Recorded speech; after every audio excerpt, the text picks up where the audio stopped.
Bonsoir à tous et bienvenue dans Plus d'Actu. Le conflit au Proche-Orient peut-il enfin baisser d'intensité dans les prochains jours ou dans les prochaines semaines? Les efforts diplomatiques pour appeler Israël à plus de discernement dans les bombardements peuvent-ils porter leurs fruits? Et le Hamas est-il réellement en passe d'être désarmé et mis sur la touche comme l'affirme l'armée israélienne? Y aura-t-il enfin un jour des procès devant, par exemple, la Cour pénale internationale? Ce sont les questions que nous nous sommes parfois posées en 2023 et qui restent d'actualité pour ce début de l'année 2024. Elles seront donc au cœur de notre premier numéro de Plus d'Actu cette année. Merci d'être avec nous.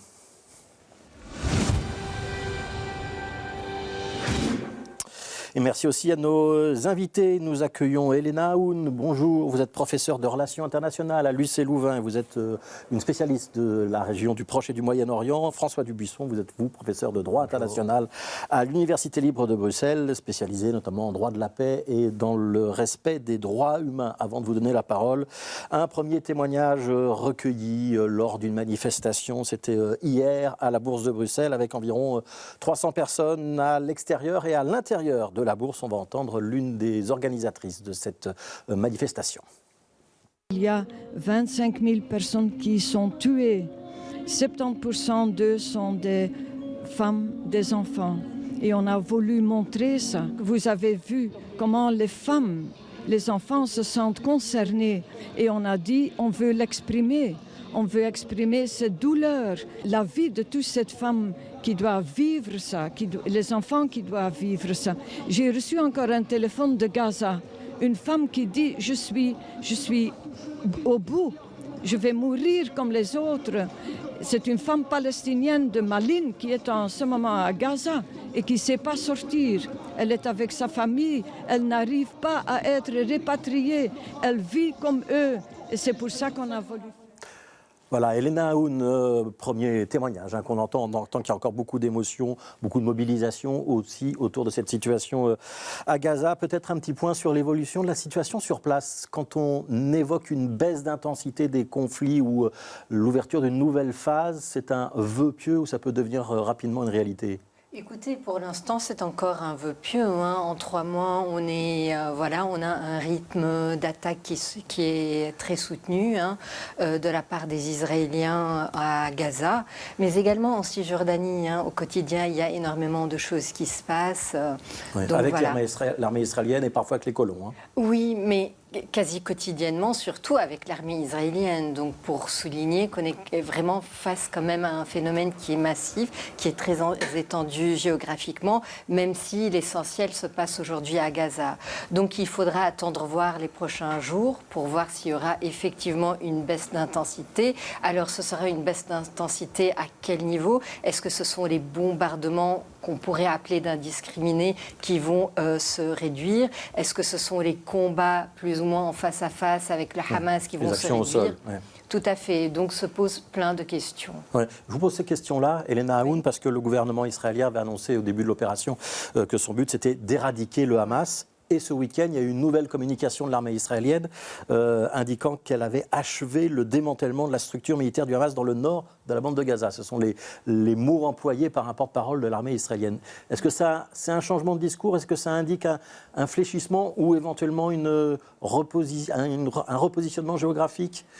Écoutez, ça pourrait annoncer un repositionnement géographique, mais est-ce que la réalité de la victoire israélienne dans le nord de Gaza est quelque chose qui va se confirmer dans les prochains jours, dans les prochaines semaines? C'est quelque chose qui reste vraiment sujet à caution. Ce n'est pas le premier type ce type de déclaration n'est pas tout à fait inédit, mais aujourd'hui, quand on a très peu de moyens d'apprécier la réalité de l'affaiblissement du Hamas, en tout cas, ce qui est certain, c'est que c'est un groupe qui garde ses capacités d'action pour l'instant et qui semble gagner quand même en popularité, y compris en Cisjordanie. Et qui continue à pouvoir avoir la possibilité de tirer des roquettes, notamment sur Israël. Un petit mot peut-être sur ce que dit le droit international sur cette situation de départ, François Dubuisson.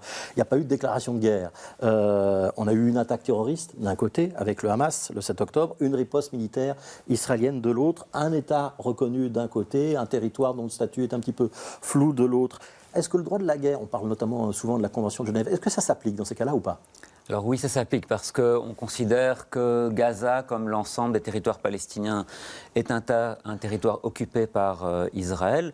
On a en plus des hostilités ouvertes entre le groupe du Hamas, d'autres groupes palestiniens comme le djihad islamique et l'armée israélienne. Et dans ce cadre-là, le droit des conflits armés s'applique pleinement. On va même ici considérer qu'il s'agit d'un conflit armé international, puisqu'on peut estimer que la Palestine est largement reconnue sur le plan international comme étant un État. Et la Palestine a également ratifié les conventions de Genève au même titre qu'Israël. Donc il y a bien des règles qui gouvernent la manière de conduire les hostilités, et en particulier l'interdiction de prendre pour cible des civils, l'obligation d'appliquer le principe de précaution, c'est-à-dire toujours évaluer l'impact que vont avoir des bombardements, et l'interdiction de tirs indiscriminés, c'est-à-dire des tirs qui sont d'une nature telle qu'ils ne pourraient pas faire la distinction suffisante entre des objectifs militaires et des populations ou des objectifs civils. Donc tout ça, théoriquement, s'applique aux deux parties. Aux deux parties, bien entendu. C'est-à-dire qu'on a un principe d'égalité des parties dans le cadre du droit des conflits armés. Ouais, alors je reviens à cette idée de ciblage nord-sud. On va avoir une carte de la bande de Gaza pour peut-être que les choses soient plus claires pour tout le monde. La bande de Gaza, notamment, c'est la ville de Gaza City qui va se trouver au nord. Un petit peu au-dessus, on a la ville de Jabalia avec un grand camp de réfugiés. Un petit peu plus au nord encore, c'est le passage d'Eretz. Au sud, c'est Khan Younes. S'il y a la fin des hostilités ou la fin des opérations terrestres au nord pour l'armée israélienne, Elena Haoun, ça veut dire que l'opération va se poursuivre au sud et qu'on va peut-être demander à la population palestinienne qui, dans un premier temps, devait évacuer le nord, cette fois-ci de retourner au nord, d'évacuer le sud. C'est quelque chose d'envisageable ou pas ? En tout cas, pour l'instant, les frappes se concentrent énormément sur le centre de la bande de Gaza et sur le sud. Est-ce que... Donc plutôt vers Khan Younes. Oui, plutôt. C'est très difficile. On a le sentiment, donc, d'un point de vue analytique, que les Israéliens, l'armée israélienne, a fait tout ce qu'il fallait pour vider le nord de Gaza. Est-ce que c'est stratégique pour eux? Est-ce qu'ils le souhaitent, de permettre à la population gazaoui de remonter dans le nord? Donc aujourd'hui, on peut être dans l'incertitude. Il se peut qu'il y ait la poursuite des bombardements avec cette poche très dense de réfugiés dans le sud de Gaza. Ouais. Quand vous disiez tout à l'heure, le Hamas n'a pas complètement perdu sa capacité d'action. Est-ce que c'est un mouvement qui peut réellement être décapité, ou on va peut-être supprimer les dirigeants à un moment du Hamas, maintenant il y en a d'autres qui seront prêts à prendre la relève? C'est quoi votre analyse? On peut venir à bout d'un mouvement comme le Hamas ou pas? Certainement pas, parce que le Hamas a une histoire, et cette histoire trempe dans des décennies de bras de fer entre Palestiniens et Israéliens. C'est l'histoire d'une occupation, la résistance à une occupation multiforme de la part d'Israël dans les territoires palestiniens. Et donc, et on le voit très bien dans les actions de l'armée israélienne en Cisjordanie, ils s'en prennent un peu à tout le monde, y compris à des résistants qui ne sont absolument pas le Hamas. Ouais. Donc les gens qui relèvent plutôt de ce qu'on appelait le Fatah autrefois, ou l'autorité palestinienne. Mais vous avez aussi des formes, entre guillemets, plus modernes, plus récentes. Je pense notamment aux résistants de Jénine, les brigades des Lions, etc. Donc ce sont des groupes de résistants. Je ne vois pas d'autres termes pour les qualifier, qui n'ont pas d'autre agenda que nationaliste. Donc qui ne sont pas islamistes, ils ne sont pas affiliés... Qui ne partagent pas l'idéologie du Hamas. Non, pas du tout, mais qui sont dans un mouvement de résistance à l'occupation israélienne. Ouais. Les dirigeants du Hamas eux-mêmes, ils pourraient être un jour traduits devant un tribunal international, François Dubuisson, ou pas? Oui, tout à fait, puisqu'il faut rappeler que la Palestine a ratifié le statut de Rome instituant la Cour pénale internationale. La Cour pénale internationale est compétente pour la situation de Palestine en général, c'est-à-dire tous les crimes commis sur le territoire palestinien depuis juin 2014. Et donc ça inclut les actuels événements à Gaza et en Israël, l'attaque du Hamas du 7 octobre, puisque s'agissant de nationaux palestiniens, il relève de la compétence de la Cour pénale. Donc on pourrait avoir tant des dirigeants du Hamas que des dirigeants israéliens ou des chefs armés israéliens pour des crimes de guerre, des crimes contre l'humanité, et on parle de plus en plus également du génocide. Est-ce qu'il y a déjà des enquêtes en cours au niveau de la Cour pénale internationale ou pas encore? Oui, donc il y a une enquête qui a été ouverte en mars 2021. Donc bien avant les derniers événements. C'est cela, et donc qui portait sur d'ailleurs des précédentes guerres de Gaza depuis 2014, qui portait également plus généralement sur certains aspects de l'occupation israélienne, en particulier l'installation de colonies, qui est constitutive de crimes de guerre. Et puis le procureur de la Cour pénale internationale, Karim Khan, a fait le voyage à Rafah il y a quelques semaines, exactement, en tout cas à la frontière égyptienne, et a fait des déclarations pour indiquer que les événements en cours relevaient pleinement de la compétence de la Cour et que la Cour allait faire des examens, des enquêtes. Vous nous parlez d'événements qui sont antérieurs à 2021. Ça veut dire que ce qui vient de se passer ces 4 derniers mois, ce ne sera pas jugé si c'est jugé un jour, avant 5, 10, 15 ans ? Certainement, oui. C'est-à-dire que les enquêtes à la Cour pénale internationale sont souvent longues et difficiles, et en particulier ici, il y aura des difficultés d'accès aux preuves, c'est-à-dire qu'il faudra pouvoir se rendre dans la bande de Gaza ou en Israël pour essayer d'avoir les preuves suffisantes pour documenter les crimes en question. Alors il y a des organismes sur place qui essaient de les récolter et de les envoyer. Des ONG notamment. C'est ça, tout à fait. Et donc, mais évidemment, c'est un temps relativement long de ce point de vue-là. Ouais. Alors je vous propose qu'on voit une deuxième carte, Elena Aoun. C'est une carte de la région. Et je vais vous poser la question suivante. Est-ce qu'on doit craindre aujourd'hui un effet tache d'huile ? Est-ce qu'on peut parler, comme Anthony Blinken, secrétaire d'État américain, de métastase, une référence au cancer ? Est-ce que c'est une bonne image ? Écoutez, oui, d'une certaine manière, mais les métastases sont là depuis un temps certain. Donc, ce qu'on pourrait craindre, c'est que ces métastases, quelque part, explosent. Alors, il ne faut surtout pas craindre, parce qu'on l'entend parfois, une conflagration régionale, parce que vous n'avez plus d'États qui souhaitent ou qui sont en mesure de mener la guerre et affronter Israël. Ouais, donc, ni l'Égypte, ni l'Arabie Saoudite, évidemment, par exemple. La Syrie ?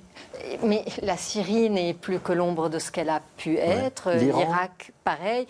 Et l'Iran n'a jamais tiré par elle-même un seul coup de feu. Donc la crainte d'une grande guerre régionale, elle est exclue. Elle est totalement exclue. Mais il y a des mouvements comme le Hezbollah, par exemple, soutenu par les Iraniens, basés au Liban notamment, qui pourraient être actifs. Ils sont d'ores et déjà actifs. Vous avez les Houthis au Yémen, vous avez des groupes en Irak, vous en avez d'autres en Syrie, d'autres encore au Liban, etc. Donc, mais il faut bien insister sur le fait que ce sont des acteurs non étatiques qui n'ont pas de véritable puissance, mais qui ont une grande capacité de nuisance. Et ce qu'on pourrait craindre, c'est qu'il y ait une démultiplication des actions de ces groupes-là. On sait également très bien qu'il peut y avoir la tentation qu'il y ait des actions menées par des États à l'encontre de ces groupes-là. On pense notamment à ce qui s'est passé, par exemple, à l'encontre de l'État islamique, dont on sait qu'il n'a pas totalement disparu, et on vient de voir quelle est sa capacité d'action encore au travers des attentats de voici quelques jours en Iran. Donc ici, nous avons une véritable crainte d'une multiplication des petits foyers. Ouais. Que le Hezbollah déclenche une grande opération contre Israël, ça vous semble exclu? Il aurait plus à y perdre qu'à y gagner? Écoutez, moi je dirais le contraire. Moi, ce que je pourrais analytiquement appréhender, c'est de voir un crescendo qu'on voit venir davantage du côté israélien que du côté Hezbollah, qui pour l'instant est resté beaucoup, c'est étonnant de le dire pour un tel acteur, mais beaucoup plus prudent dans ses réactions, sachant qu'il y a eu un certain nombre de civils tués, vous avez eu un certain nombre de dirigeants du Hezbollah qui ont été ciblés, vous avez El Arouri, donc le numéro 2 du Hamas qui a été tué en plein fief du Hezbollah, et malgré cela, nous avons une relative retenue. Donc le dérapage n'est pas exclu, mais voilà, vous avez deux parties qui sont un peu aux prises dans ce crescendo. Ouais. L'élimination d'un dirigeant du Hamas dans un territoire qui est situé au Liban, ça aussi c'est éventuellement punissable devant une juridiction internationale, François Dubuisson?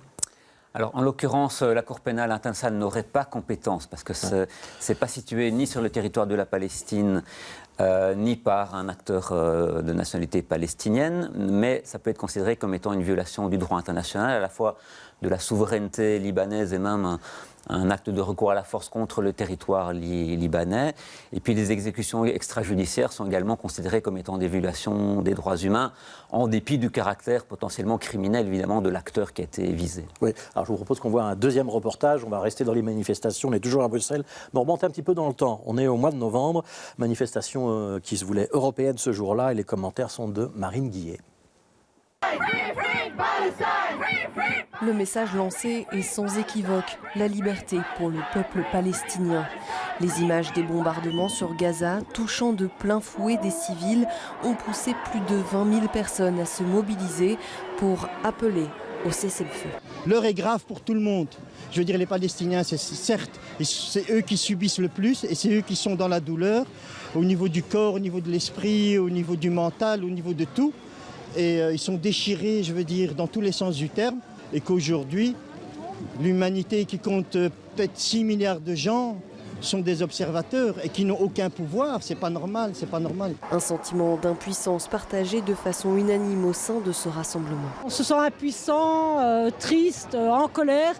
Et face à ce sentiment, se manifester déjà, c'est se tenir au courant de toutes les actions. Donc voilà, ici, il y a du monde et c'est rassurant de rencontrer des gens qui pensent comme nous. Il y a beaucoup de jeunes, des vieux, des gens de tous les âges et on est content d'être là en attendant de faire autre chose. C'est important qu'on fait passer le signal qu'on n'accepte pas, surtout pas à Bruxelles, la capitale de l'Europe. L'Europe doit faire mieux et la Belgique essaye déjà, mais l'Europe doit faire mieux. Afin que cesse l'escalade de violence de la part de toutes les parties au conflit dans la bande de Gaza, les populations à travers le monde se saisissent des outils démocratiques à leur disposition. Manifestations ou encore pétitions. On a récolté au niveau mondial 1 million de signatures. On a récolté en Belgique 50 000 signatures pour demander un cessez-le-feu immédiat, qui est pour nous la seule solution pour arrêter le bain de sang et pouvoir enquêter sur les crimes de guerre et permettre aussi à l'aide humanitaire d'arriver. Alors malheureusement, ce qu'on a vu pour l'instant, c'est que le seul accord qu'on a obtenu, en tout cas de la part de Netanyahou, ce sont des pauses qui sont courtes pour permettre en tout cas à Gaza Nord d'avoir accès à l'aide humanitaire ou de pouvoir partir. C'est largement insuffisant par rapport à la situation et le drame qu'on est en train de vivre dans la bande de Gaza. Au sein de la manifestation, de nombreuses familles venues avec enfants et des jeunes mobilisés à travers les réseaux sociaux. Avant, on ne voyait pas les guerres, on entendait parler, mais on ne les voyait pas. Maintenant, on voit vraiment la réalité des terrains. On voit des enfants se faire massacrer, on voit des écoles se faire bombarder. Et du coup, les réseaux sociaux permettent de partager ça et de dire aux gens, OK, maintenant, on doit aller mobiliser, on doit marcher dehors et nous faire entendre pour que ça cesse en fait.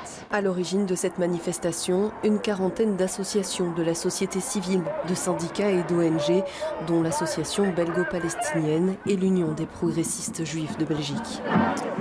Elena Aoun, peut-être une réaction à ce que le premier interlocuteur disait dans le reportage. On est 6 milliards de terriens, on a l'impression qu'on n'a aucun pouvoir. Est-ce que vous êtes d'accord? C'est un bras de fer qui se joue entre deux acteurs et le reste du monde est condamné à être spectateur? Je ne dirais pas que nous avons uniquement deux acteurs. Vous avez quand même un certain nombre de pays qui comptent, qui reconnaissent la légitime défense israélienne. Et c'est une légitime défense qui est entendue dans le sens le plus large.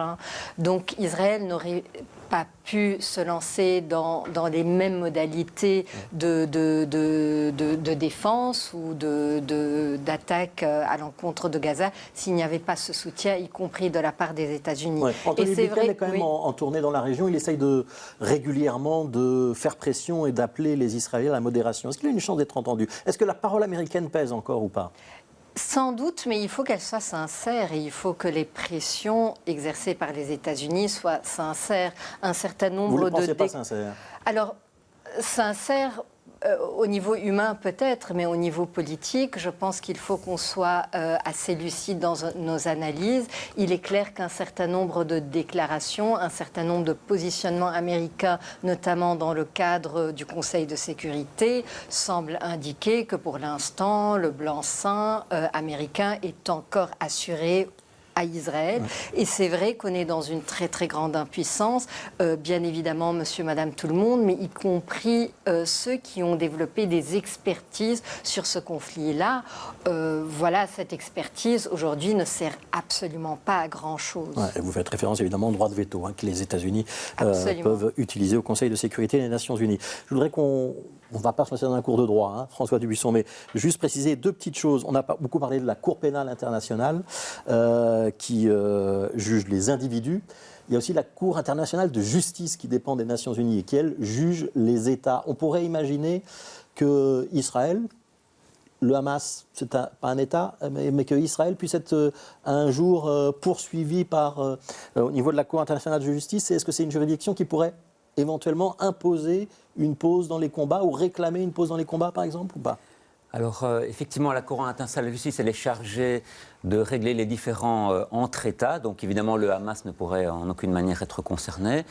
Et il faut souligner qu'il y a une procédure actuelle qui a été initiée par l'Afrique du Sud en se basant sur la Convention pour la répression et la prévention du crime de génocide, dont les plaidoiries auront lieu en fin de cette semaine, puisque l'Afrique du Sud à la fois accuse Israël de commettre un génocide pour le moment à Gaza et de ne pas le prévenir, et a demandé à la Cour de prendre ce qu'on appelle des mesures conservatoires. C'est une sorte de référé, c'est-à-dire avant de pouvoir statuer sur le fond, déjà intimer des mesures de préservation aux parties ou différents.